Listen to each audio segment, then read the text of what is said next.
நீங்கள் பார்த்து கொண்டிருப்பது உங்கள் ரேமா டிவி. இது சத்தியத்திற்கு சாட்சி.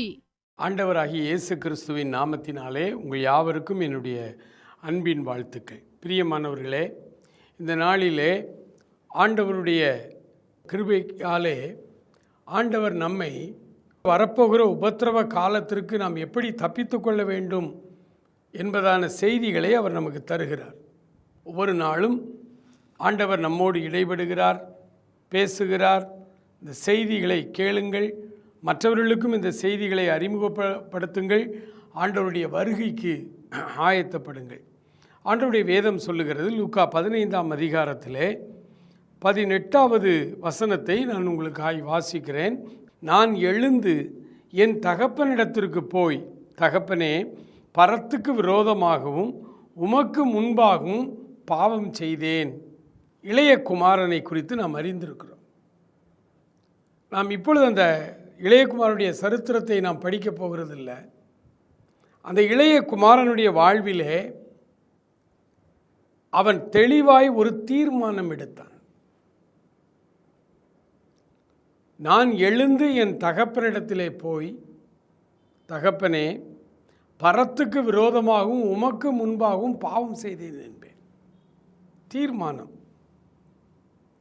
இந்த தீர்மானம் முதலாவது நாம் நம்முடைய உள்ளத்திலே தெளிவான ஒரு சிந்தனையோடு எந்த விதமான புற உணர்ச்சிகளுக்கும் இடம் கொடுக்காமல், உணர்ச்சி வசப்படாமல் ஆண்டவருடைய சமூகத்திலே தெளிவாய் நாம் ஒரு தீர்மானம் எடுக்க வேண்டும். வழி நெடுக வேதத்தில் எத்தனையோ பக்தர்கள், பரிசுத்தவான்களுடைய வரலாற்றை படிக்கிறோம். ஒவ்வொருவரும் ஒரு கட்டத்தில் ஆண்டவருடைய சமூகத்திலே ஒரு தீர்மானம் எடுத்தார்கள். இப்போ தானியேல் சிறைபிடிக்கப்பட்டு பாபிலோனிலே போகிறார். சிறை கைதியாகத்தான் பாபிலோனிலே இருக்கிறார். ஆனால் ஆண்டவர் அந்த சிறைப்பட்ட அடிமை தேசத்திலும் இவர்களை உயர்ந்த அந்தஸ்திலே வைக்க ஆண்டவர் சித்தம் கொள்கிறார். தானியேல் அதை அறிந்தாரா, அதை அறியவில்லையா நமக்கு தெரியாது. ஆனால் தானியேல் தன் உள்ளத்திலே ஒரு தீர்மானம் எடுத்துக்கொண்டார். ராஜ போஜனத்தினாலே நான் என்னை தீட்டுப்படுத்தக்கூடாது, ராஜ போஜனத்தினாலே நான் என்னை தீட்டுப்படுத்தக்கூடாது என்று தன் உள்ளத்திலே ஒரு தீர்மானம் எடுத்தான். அந்த தீர்மானம்தான் கடைசி வரை தானியேலுடைய காரியமெல்லாம் ஜெயமாயிருந்தது. தானியேலுடைய காரியங்கள் எல்லாமே ஜெயமாயிருந்ததற்கு அடிப்படை காரணம், தானியேல் தெளிவாய் ஒரு தீர்மானம் எடுத்தார். இன்றைக்கும் நம்முடைய கிறிஸ்தவ வாழ்விலே தெளிவான ஒரு தீர்மானத்துக்குள்ளே நாம் வர வேண்டும். ஏனென்றால் ஏனோ தானோவென்று வாழ்கிற வாழ்க்கை கிறிஸ்தவ வாழ்க்கை அல்ல. எப்படியும் வாழலாம் என்பது கிறிஸ்தவ வாழ்க்கை இல்லை. இப்படித்தான் வாழ வேண்டும் என்பதுதான் கிறிஸ்தவ வாழ்க்கை.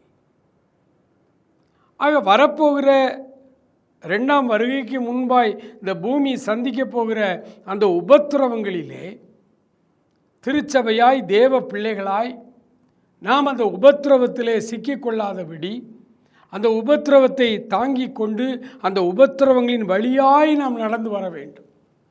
உபத்திரவங்களின் வழியாய் இல்லாமல் ஆண்டவர் கிறிஸ்தவர்களை நடத்துவதே கிடையாது. எல்லா காலத்திலும் உபத்திரவங்கள் தான். எல்லா காலத்திலும் பலவிதமான நெருக்கங்களுக்கு நடுவிலும், பிரச்சனைகளுக்கு நடுவிலும் தான் கிறிஸ்தவம் வளர்ந்தது உலகமெங்கும். ஆனால் வரப்போகிற உபத்திரவம் அப்படி இல்லை. வரப்போகிற உபத்திரவம் வாழ்வா சாவா என்கிற பிரச்சனை மாத்திரமல்ல. நித்திய ஜீவனை பெற்றுக்கொள்ள வேண்டுமா அல்லது எரி நரகத்துக்கு போய் நாம் விழ வேண்டுமா? இந்த ரெண்டு காரியம்தான். இந்த ரெண்டில் ஒரு காரியத்தை நாம் தீர்மானம் எடுக்க வேண்டும். அந்த இளைய குமாரன் ஒரு தீர்மானம் எடுத்தார். அந்த தீர்மானத்திலே அந்த மகன் உறுதியாக இருந்தார். நான் எழுந்து என் தகப்பனிடத்தில் போய், தகப்பனே, பரத்துக்கு விரோதமாக உமக்கு முன்பாக பாவம் செய்தேன், இனிமேல் உம்முடைய குமாரன் என்று சொல்லப்படுவதற்கு கூட நான் பாத்திரன் அல்ல, எனக்கு தகுதி இல்லை, உம்முடைய கூலிக்காரரில் ஒருவனாக என்னை வைத்து கொள்ளும் என்பேன் என்று சொல்லி அவன் புறப்பட்டு தகப்பனிடத்திலே வந்தான். அவன் தூரத்தில் வருகிறதை என்னுடைய தகப்பன் கண்டு மனது உருகி ஓடி அவன் கழுத்தை கட்டி கொண்டு அவனை முத்தம் செய்தான். இஸ்ரேல் தேசத்தில் ஒரு பாரம்பரியமான பழக்கம் உண்டு. அப்பா மகனை இவ்விதமான நிலையிலே கட்டி அணைத்து முத்தமிட்டால், முத்தமிடுதல் அங்கே சர்வசாதாரணம். தன் மகனையோ மகளையோ நெற்றியிலே முத்தமிட்டு தகப்பனார் வாழ்த்துவார், தாயார் வாழ்த்துவார்கள். அது அவர்களுடைய கலாச்சாரம்.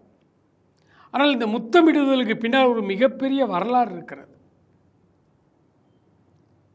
இஸ்ரேல் தேசத்தில் அப்பா மகனை முத்தமிட்டால் என்ன காரணம்னா, மகனே, நான் உன் நெற்றியிலே முத்தமிட்ட இந்த வினாடி வரை, நான் முத்தமிடுகிற இந்த வினாடி வரை எனக்கு விரோதமாய் நீ செய்த எல்லா தவறுகளையும் கொடுமைகளையும் துரோகங்களையும் நான் மன்னிச்சிட்டேன்பான்னு அர்த்தம்.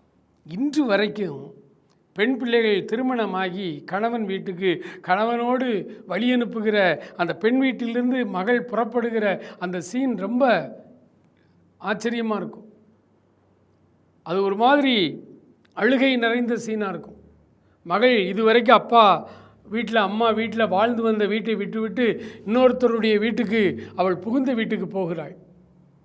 அப்புறம் இப்படி கிறிஸ்தவ திருமணங்கள்லாம் பார்த்திங்கன்னா, அந்த காரில் ஏற போகிற நேரம் தகப்பன் தன் மகளை கட்டி அணைத்து முத்தமிடுவான், நெற்றியிலே முத்தமிடுவார்கள். இது இந்த பைபிள் கலாச்சாரத்திலிருந்து வந்தது தான். மகளே, நான் உன்னை முத்தமிட்ட இந்த வினாடியிலே, இதுவரை பிறந்ததிலிருந்து இன்று வரை எனக்கு விரோதமாய் நீ நினைத்த, பேசின, என்னை தவறாய் எண்ணின எல்லா காரியத்தையும் நான் மன்னித்து மறந்து உன்னை நான் புருஷன் வீட்டுக்கு அனுப்புகிறேன். நீ கோடா கோடியாய் வாழ்ந்து சுகித்திருப்பாயாக. நீ வாழ்ந்திருக்க வேண்டும், நீ நன்றாய் வாழ வேண்டும். கணவன் மனைவியுமாய் நீங்கள் சந்தோஷமாய், எடுத்துக்காட்டாய், உதாரணமாய் நீங்கள் வாழ வேண்டும் என்று வாழ்த்தி அனுப்புகிற அந்த நேரம். அப்போ இந்த இளைய குமாரன் தீர்மானம் எடுத்துட்டார் உள்ளத்தில். நான் போய் எங்கள் அப்பாட்ட போய் இன்னென்ன காரியங்களை சொல்லி மன்னிப்பு கேட்பேன் அப்படின்னு சொல்லி தீர்மானம் எடுத்து வருகிறார். ஆனால் மகன் வருவதை தூரத்திலே கண்ட தகப்பன் மனதுருகி ஓடி அவன் கழுத்தை கட்டி அணைத்து முத்தமிட்டான். இப்போ மகனுக்கு தெரிஞ்சிருச்சு, அப்பா நம்ம மன்னிச்சிட்டாங்க, நம்ம இன்னும் மன்னிப்பு கேட்கவே இல்லை, நம்ம இன்னும் அப்பாட்ட நம்ம எடுத்த தீர்மானத்தின்படி மன்னிப்பு கேட்கவே இல்லை. ஆனால் அப்பா முத்தம் செய்து விட்டார். 2 வசனத்தை உங்களுக்காக நான் வாசிக்கிறேன். லூக்கா 15ஆம் அதிகாரம் 20, 21வது வசனம். அவன் எழுந்து புறப்பட்டு தன் தகப்பனிடத்தில் வந்தான். அவன் தூரத்தில் வரும்போதே அவனுடைய தகப்பன் அவனை கண்டு மனதுருகி ஓடி அவன் கழுத்தை கட்டி கொண்டு முத்தம் செய்தான். இப்போ மகனுக்கு தெரிஞ்சிருச்சு, அப்பா என்னை மன்னிச்சிட்டாங்க அப்படின்னு. ஆனாலும் அந்த இளைய மகன் செய்த காரியத்தை பாருங்கள். அவர் செய்த அந்த தீர்மானத்தின்படியே நடந்தார். 21வது வசனம் வாசிக்கிறேன். குமாரன், அதாவது இளைய குமாரன் தகப்பனை நோக்கி, தகப்பனே, பரத்துக்கு விரோதமாகவும் உமக்கு முன்பாகவும் பாவம் செய்தேன். இனிமேல் உம்முடைய குமாரன் என்று சொல்லப்படுவதற்கு நான் பாத்திரன் அல்ல என்று சொன்னான். என்ன தீர்மானத்தை எடுத்தாரோ அந்த தீர்மானத்திலே இந்த இளைய குமாரன் உறுதியாய் நின்றதை பார்க்கிறோம். அப்பா தன்னை மன்னித்து விட்டார், தன்னுடைய பாவங்களை எல்லாம் மன்னித்து விட்டார், நாம் செய்த தவறுகள் துரோகங்கள் எல்லாவற்றையும் மன்னித்து விட்டார் என்று தெரிந்தாலும் தான் எடுத்த தீர்மானத்தை அப்படியே ஆண்டவரிடத்தில் சொல்லுகிறார். இன்றைக்கும் ஆண்டவருடைய சமூகத்தில் ரட்சிக்கப்படுவது என்றால் என்ன? ஆண்டவருடைய சமூகத்திலே நாம் பாவி என்று ஒத்துக்கொண்டு அவருடைய சமூகத்தில் அல்லது அவருடைய ஒரு ஜெபத்தில் நாம் முழங்கால் படியிட்டோ அல்லது இருந்து அமர்ந்து கொண்டோ நம்ம எந்த பொசிஷனில் இருந்தாலும் ஆண்டவரை நோக்கி ஒருமனப்பட்டு, ஆண்டவரே என்னை மன்னி, நான் பாவியான மனுஷன், நான் ஒரு பாவி, உம்முடைய மகன் என்று சொல்லப்படுவதற்கு கூட நான் பாத்திரன் அல்ல. வேதம் சொல்லுகிறது, நீங்கள் இவ்விதமான மனோபாவத்தோடு தீர்மானம் எடுத்து ஆண்டவருடைய சமூகத்தில் வரும்பொழுதே ஆண்டவர் உங்களை முழுமையாய் மன்னித்து விடுகிறார். ஆனாலும் நம்ம எடுத்துக்கொண்ட தீர்மானத்தில் கரெக்டாக இருக்கணும். ஏன்னா பைபிள் தியாலஜி என்ன சொல்லுது? தன் பாவங்களை மறைக்கிறவன் வாழ்வடைய மாட்டான், அவைகளை அறிக்கை செய்து விட்டு விடுகிறவனோ இரக்கம் பெறுவான் என்று எழுதப்பட்டிருக்கிறது. ஆண்டவர் நம்மை மன்னிக்கிறதற்கு தயை பெருத்தவராய் இரு கரம் நீட்டி இந்த உலகத்தில் உள்ள அத்தனை பேரையும் மகனே மகளே என்று அவர்கள் அழைத்து கொண்டிருக்கிறார். யாராய் இருந்தால் அவரை காட்டி கொடுக்க வந்த யூதாஸ் காரியத்தை பார்த்து ஆண்டவர் சொன்னார், சிநேகிதனே என்று தான் அழைத்தார். ஆண்டவர் யாரையும் வெறுக்கிறவர் அல்ல, யாரையும் வெறுத்து தள்ளுகிறவர் அல்ல. அவருடைய வார்த்தை சொல்லுகிறது, என்னிடத்தில் வருகிறவனை நான் புறம்பே தள்ளுவதில்லை. அப்போ தீர்மானம் எடுத்து ஆண்டவருடைய சமூகத்திலே வந்து நாம் முழங்கால் போடும் பொழுதே அவர் நம்மை முற்றிலுமாய் மன்னித்து விடுகிறார். ஆனாலும் எடுத்துக்கொண்ட தீர்மானத்தின்படி நாம் அவரிடத்தில் சொல்ல வேண்டும், நம்முடைய தவறுகளை ஒத்துக்கொள்ளும். நான் ஒரு பாவியான மனுஷன், என் பாவத்தை மன்னியும் ஆண்டவரே என்று அவரிடத்தில் கேட்கும் பொழுது அவர் முழுவதுமாய் நம்மை மன்னிக்கிறார், முழுவதுமாய் நம்மை மன்னித்து நம்மை கழுவுகிறார். ஒரு மனிதனுடைய பாவத்தை மன்னிப்பதற்கு, முற்றிலுமாய் கழுவுவதற்கு, அவனை சுத்திகரிப்பதற்கு வானத்துக்கு கீழே பூமிக்கு மேலே இயேசு கிறிஸ்துவினுடைய இரத்தமே அல்லாமல் வேறே நாமம் கட்டளையிடப்படவில்லை. ஆண்டவருடைய சமூகத்திலே வந்து நாம் ஒரு தீர்மானம் எடுக்கணும். இன்றைக்கு உலகத்தின் முடிவு காலத்திலே நின்று கொண்டிருக்கிறோம். எங்கும் கிருபையின் வாசல்கள் அடைபட்டு கொண்டே வருகிறது. 1964 எமில் அண்ணன் பண்ணவள கிராமத்தில் பிறந்து வளர்ந்த எமில் அண்ணன் 64 ஆண்டவரை ஏற்றுக்கொண்ட அந்த காலகட்டத்தில் அவர் எழுதினார், திறவுண்ட வாசல் அடைபடும் முன் நொறுங்குண்ட மனதாய் முன் செல்வோர் யார்? நாட்கள் கொடியதாய் மாறுகிறதே, காலத்தை ஆதாயம் செய்யுங்கள் என்று பாடினார். 64 இந்த வெளிப்பாடு ஆண்டவர் வாசல் அருகே வந்து விட்டார். இன்னும் கொஞ்ச காலம்தான், கிருபையின் காலங்கள் முடிய போகிறது, அதற்குள்ளாக நாம் ஆண்டவருக்கான காரியங்களை செய்ய வேண்டும் என்று நொறுங்குண்ட மனதோடு அவருக்கு முன்னால் வந்து நிற்க வேண்டிய நாம் இன்றைக்கு 2025 வருடங்கள் முடிய போகிற சூழ்நிலை, 2026 ஆரம்பிக்க போகிறது. அப்போ காலங்கள் இன்னும் கொடியதாய் மாறிவிட்டது. நாட்கள் பொல்லாதவைகள் ஆனதால் காலத்தை பிரயோஜனப்படுத்திக் கொள்ளுங்கள் என்று எபேசு திருச்சபைக்கு பவுல் கடிதம் எழுதுகிறார். நாட்கள் பொல்லாதவைகள், காலத்தை ஆதாயப்படுத்திக் கொள்ளுங்கள். எந்த நேரம் இந்த பூமியின் மேலே இப்படி ஒரு இக்கட்டான ஒரு நாள் வருமோ நமக்கு தெரியாது.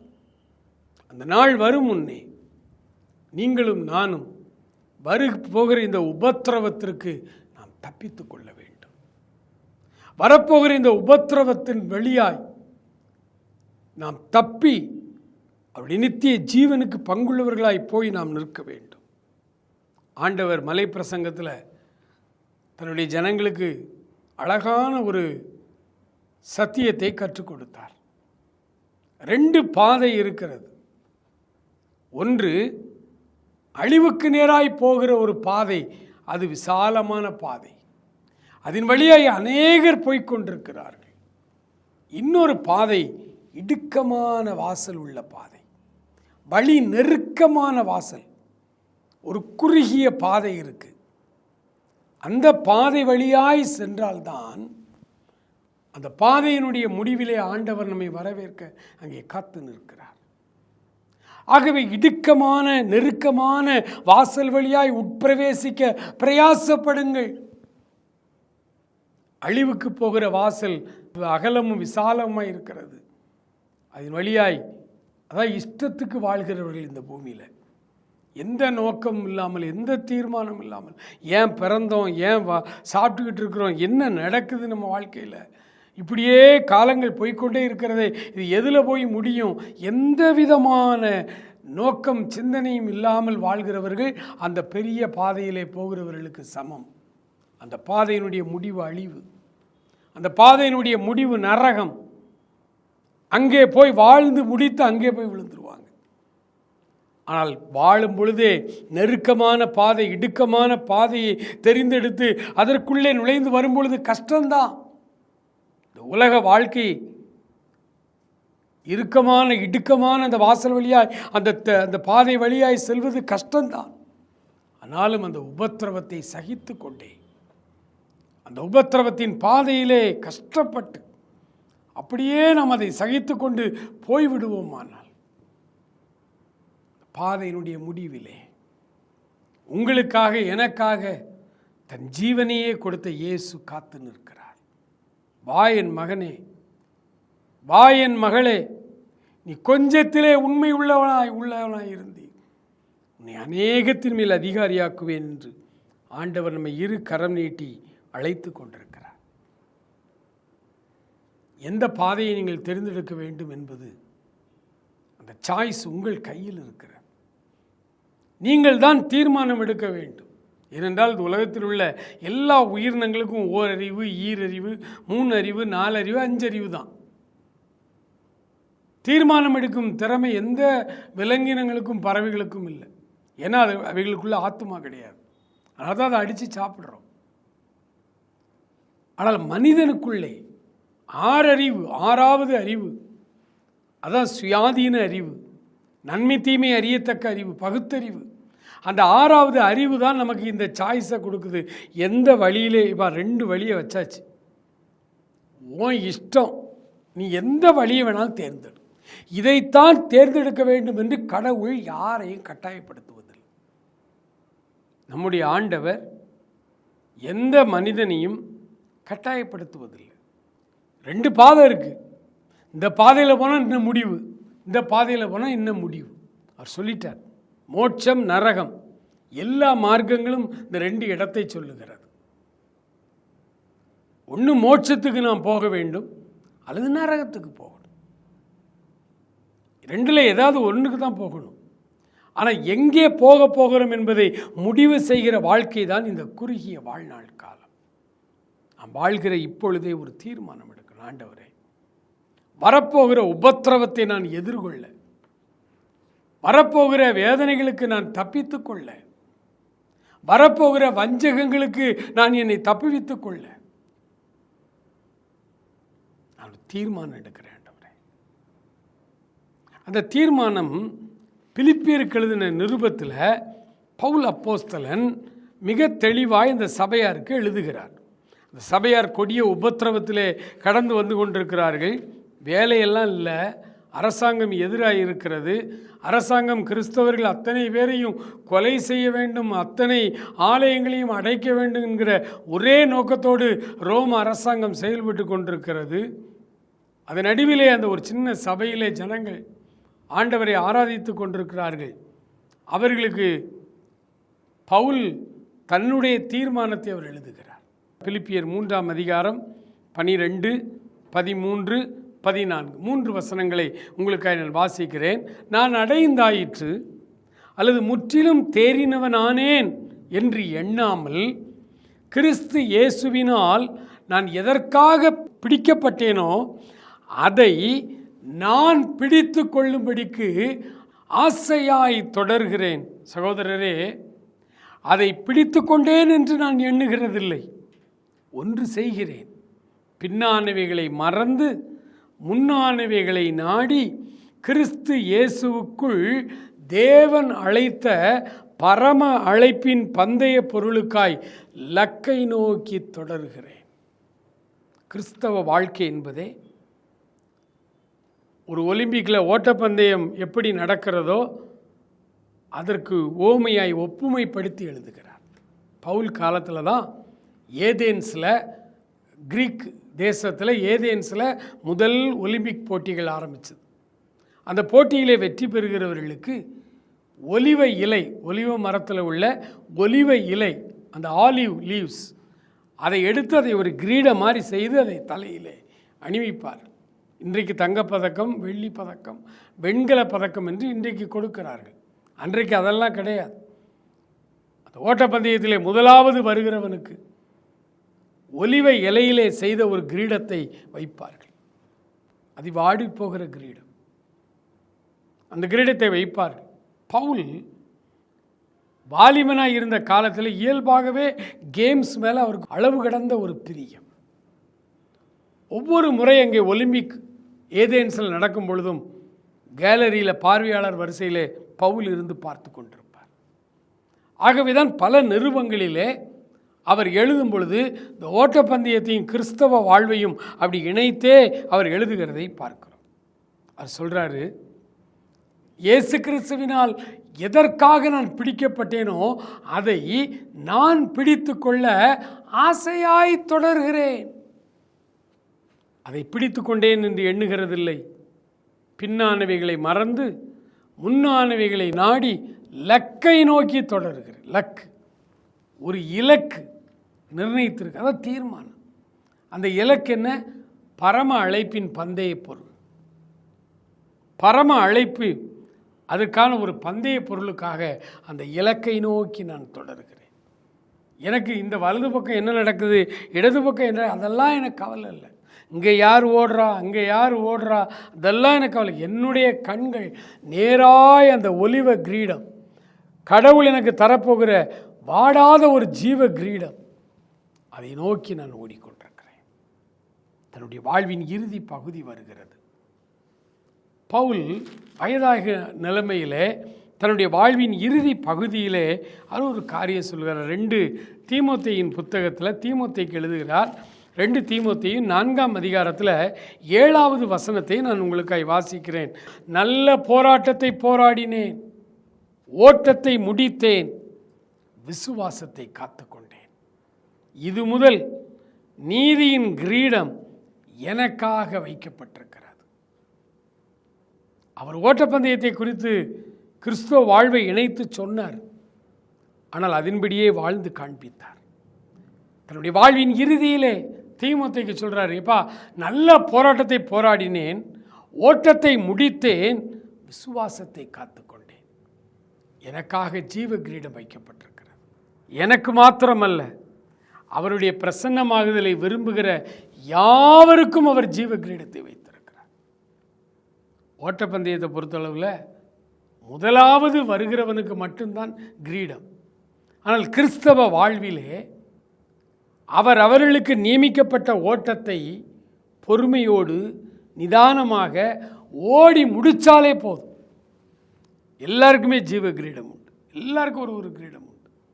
ஆனால் நீ ஓடும் பொழுது அலட்சியமாய் ஏனோ தானோ என்று இருந்தால் உன் கிரீடத்தை உனக்கு பின்னாடி வர்றவன் முன்னாடி அதை பிடிச்சிட்டு போயிடுவான்.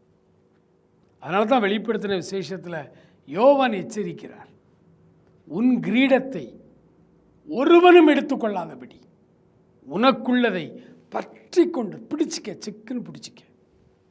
உன் கிரீடத்தை அடுத்தவன் எடுத்துடக்கூடாது. உன் கிரீடம் அது உனக்கென்று ஆண்டவர் வைத்து அந்த ஓட்டத்தை சரியாய் ஓடி முடிக்கணும். ஃபஸ்ட்டாக வரணும் இல்லை, உனக்கு நியமிக்கப்பட்ட ஓட்டத்தில் பொறுமையோடே ஓடக்கடவோம் என்று அவர் சொல்லுகிறார். தன்னுடைய நிருபங்களிலே முழுவதுமே அவர் எல்லாவற்றிலுமே இந்த ஓட்டத்தை கிறிஸ்தவ வாழ்வை இணைத்து இணைத்து இணைத்து சொல்லுகிறதை பார்க்கிறோம். எனக்கு அருமையானவர்களே, ஒரு தீர்மானம் எடுக்கணும். ஆண்டவரே, அடுத்து கிறிஸ்தவ வாழ்க்கையிலே திருச்சபைக்கு துன்பமும் பாடுகளும் உபத்திரமும் வரப்போகிறது. துன்பமும் பாடுகளும் உபத்திரமும் வரும் பொழுது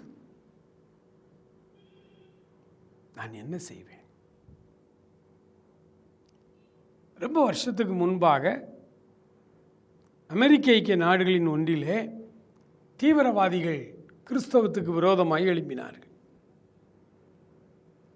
அவர்கள் கிறிஸ்தவர்களை கொலை செய்யும் நோக்கத்தோடே அவர்கள் இருந்தார்கள். இன்றைக்கு எப்படி வட மாநிலங்களிலும் கிட்டத்தட்ட தென் மாநிலங்களிலும் வந்து விட்டார்கள்.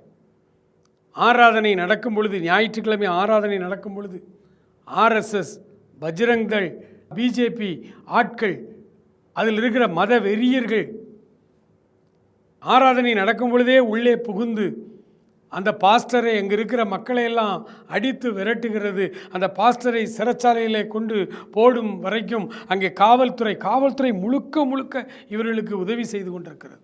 இந்தியா முழுவதும் ஒவ்வொரு ஞாயிற்றுக்கிழமையும் செய்திகள் யூடியூப்பில் வந்து கொண்டே இருக்கிறது. போன வாரம் சத்தீஸ்கர் மாநிலத்தில் 2 பாஸ்டர்களை அதே போல் ஞாயிற்றுக்கிழமை ஆராதனை நடக்கும்போது உள்ளே போய் தொந்தரவு செய்து அவர்களை காவலிலே போட்டு வைக்கிறார்கள். அவர்களை காவலில், இது அந்த காலத்திலே இருந்தது. எப்படியாவது கிறிஸ்தவத்தை ஒடுக்கிவிட வேண்டும் என்று வரலாறு முழுவதுமே அந்த சம்பவங்கள் இருக்கிறது. ஆனால் ஆண்டவருடைய பிள்ளைகள் அதை குறித்து அச்சப்படுவதில்லை. அதிகபட்சம் உன்னால் என்ன செய்ய முடியும்? என்னை கொலை செய்ய முடியும்.